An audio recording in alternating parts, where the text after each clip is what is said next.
प्रभूला धन्यवाद असो. प्रभूची स्तुती करते. आज माझ्या नातवाचा वाढदिवस आहे. खूपच आनंद झाला, कारण देव जे बोलतो ते सत्यात उतरतं. देवाने आज ते सत्य मला दाखवून दिलेलं आहे. आज माझा नातू एवढा मोठा झाला, सर्व संपन्न त्याला केलेलं आहे. जसं शर्मोनाने मागणी केली तशीच त्याची मागणी पूर्ण झाली. फक्त एकच राहिलेला आहे की लग्न. तो अनमॅरिड आहे, कुमार आहे, कुमार. तर परमेश्वर आता तेही हिरवगार पूर्ण करणार आहे. आणि देवाला मी धन्यवाद देते की आज तू हा आनंदाचा दिवस तुम्हाला दाखवलास. मी आज वयाने खूपच झालेले आहे, तरी पण हा आनंद आज मला मिळाला. तर तो आनंद मी कुणाला शब्दात सांगू शकत नाही. तर धन्यवाद देवाला देत असते.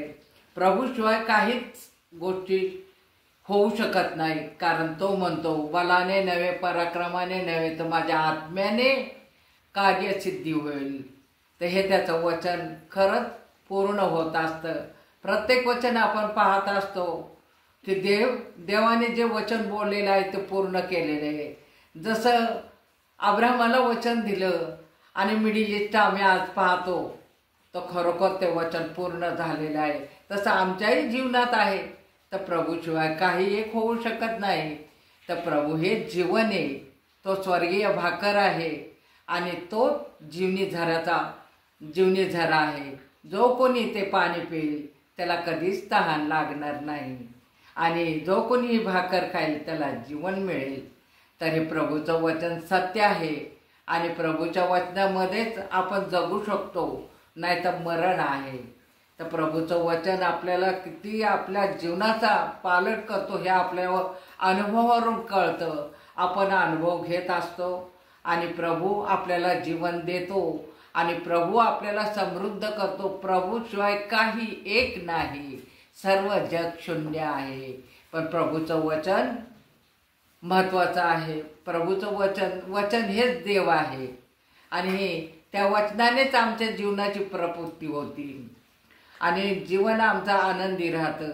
नाहीतर ह्या जीवनात जर प्रभूचं वचन नसेल तर तुम्ही झणझणणारी थाळी आहात आणि आनंद कुठेही मिळू शकत नाही. आनंद एकाच ठिकाणी आहे, तो प्रभूमध्ये.